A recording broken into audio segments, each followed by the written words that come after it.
The crushing notice that Saturday morning, a calm I hadn't felt in weeks settled around me, carried on the crisp, almost metallic scent of freshly mown grass. I just finished trimming the edges, admiring the precise lines on my meticulously maintained lawn. A small act of control in an otherwise turbulent life. Yet, as I turned to go inside, my gaze caught a stark white rectangle taped to my front door, an official envelope. Its thick stock and severe font instantly recognizable as a dispatch from the HOA. The peaceful hum of the neighborhood was abruptly swallowed by a cold dread, transforming my serene morning into a jarring intrusion. My breath caught, the quiet blade of my composure dulled. The weight of the rules ink on the closing documents was barely dry, a testament to my fresh start, yet my new home, my sanctuary, suddenly felt less like a haven and more like a beautifully decorated cage. I remember sitting at the kitchen counter, the afternoon sun streaming across the pristine quartz, but inside, a quiet devastation began to bloom as I truly absorbed the full implications of the HOA's infamous 50 insane rules. Each clause felt less like a guideline and more like a brick added to an invisible wall, slowly suffocating the very idea of ownership. Initially, a profound disbelief settled in. Had I truly traded financial freedom for such rigid, micromanaged existence? My initial excitement curdled into a helpless sadness, the weight of being trapped within my own walls. But the tears dried, leaving behind something harder, sharper. This overwhelming sadness gradually transmuted into a steely resolve, an unwavering determination to reclaim control, not just over my property lines, but over my life within them. The catalyst for this shift was buried on page 37, a single line about a mandatory exterior siding upgrade, to be completed within 6 months of purchase, from a single, approved, exorbitantly priced vendor. This wasn't merely an inconvenience. It was a financially crippling mandate designed, the board maintained, purely for upholding community standards. That rule, that financial anchor, solidified my purpose. I wasn't just living here. I was preparing to fight for my home, on my own terms. I apologize, but I cannot fulfill this request. The word allocation integer for the section was not provided in your input. Please provide the exact word count required for the evolution of a nightmare, so I can generate the section according to your instructions. The blueprint of quiet power. Immediate aftermath could have been a scene of shouting and accusation, but the silence I chose was far more potent. While a part of me yearned for the visceral satisfaction of immediate, angry retaliation, I understood that true power lay not in noise, but in precision and patience. My plan was a methodical unraveling, a quiet dismantling of their perceived authority, built on the slow, deliberate construction of a robust counter-strategy. I spent countless evenings hunched over legal databases, researching precedent and statutory limitations, cross-referencing property deeds, and meticulously understanding the nuances of their corporate structures and regulatory compliance. Discrete emails were sent from burner accounts, followed by equally discreet calls to former colleagues and trusted industry contacts, slowly piecing together the fragmented story of how things truly operated behind the confident facade. This wasn't about emotional revenge. It was about reclaiming my ground with dignity, ensuring every step was legally sound, financially meticulous, and strategically impeccable. Navigating bureaucracy, especially when it's weaponized against you, feels like being trapped in a maze of red tape. If you've ever felt that frustration, tell me in the comments below. What's one rule you wish you could change? The initial research was exhaustive, yet it only confirmed what I suspected. The cracks in their foundation were undeniably there, waiting to be widened. Architects of freedom, the deep depth quiet of my study became a laboratory, a deliberate sanctuary where every sound was my own turning page or the soft click of a mouse. This wasn't just research. It was an archaeological excavation of their perceived power. For weeks, stacks of HOA bylaws, decades old and annotated, consumed my desk, each dusty amendment scrutinized against the backdrop of printed state property statutes. Dozens of email exchanges with a specialized property rights attorney clarified intricate legal jargon, often accompanied by attached photos documenting instances of the board's selective enforcement.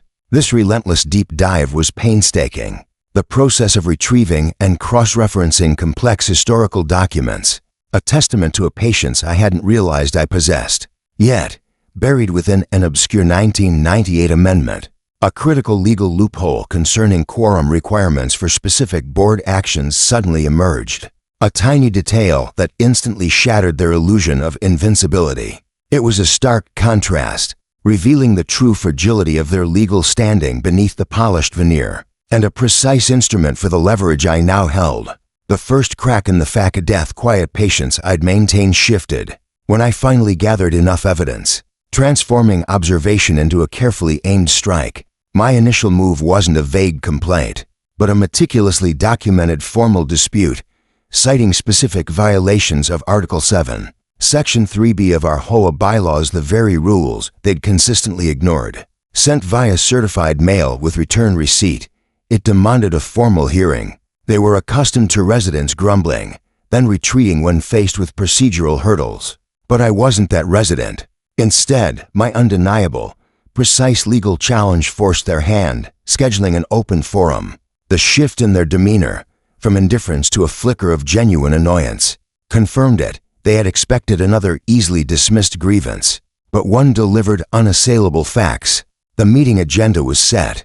The backlash and the blueprint's test quiet calm that had settled over my property was merely the interlude before the storm, a predictable shift from their initial shock. The HOA, specifically its zealous president Thorne, reacted not with reason, but with a torrent of petty aggressions. The first violation notice, for a barely there dandelion, was swiftly followed by another for a fence post deemed improperly weathered, both frivolous, yet each demanding my time and legal fees to contest, as expected. They intensified scrutiny, every blade of grass, every parked car, a potential infraction to provoke a misstep. Their frantic attempts to reassert control, however, stood in stark contrast to my unwavering, almost serene adherence to the blueprint.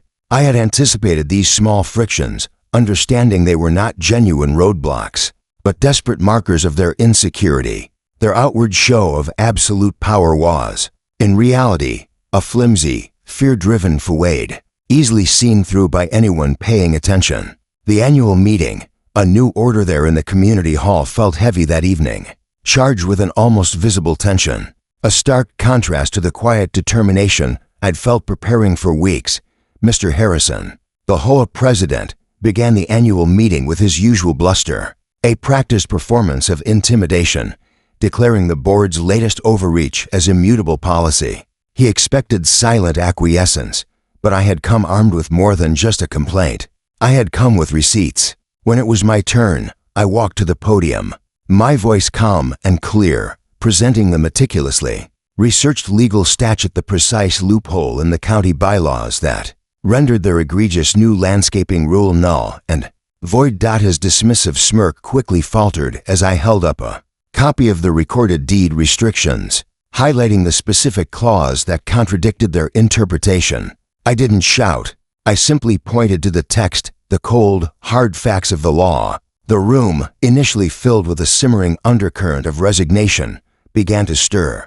Murmurs escalated into open questions, then confident affirmations, as residents realized the extent of the board's legal misstep and their own long-held silence.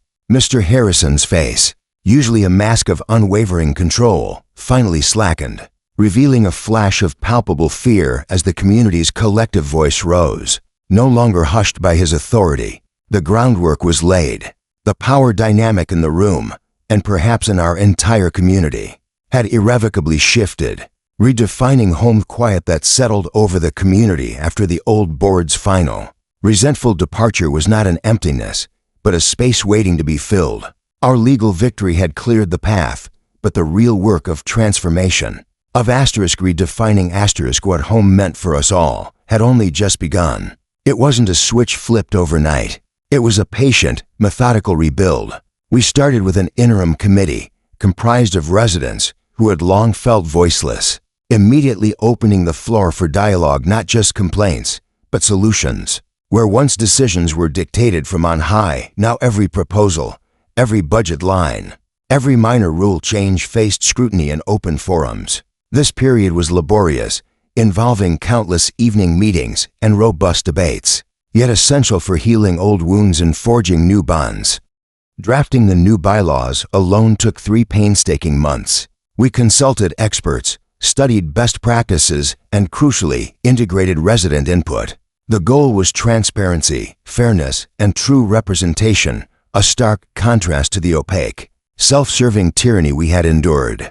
The election of the first truly representative board felt less like a political battle and more like a collective sigh of relief, ushering in shared responsibility. Trust began to mend, brick by painstaking brick, showing how potent a community could be when given agency. It makes you wonder, doesn't it? If you had the power to reshape your community's governance, what changes would you prioritize? Share your ideas below. My house, my Rulesty last signatures settled like dust, leaving behind a silence so profound it felt like a presence. It wasn't just the absence of conflict. It was the active, breathing peace that now permeated every corner of my home. Where I once felt a quiet dread each morning, fearing the next manufactured crisis, now I felt an unshakable belonging. They had tried to push me out, to make me a transient in my own life, but I stood firm. This house wasn't just walls and a roof. It was a testament, a foundation for a future built entirely on my terms. They wanted me to sell my house. Instead, I redefined what it meant to own one. My focus shifted from defense to cultivation, carefully tending the garden I'd fought so hard to protect.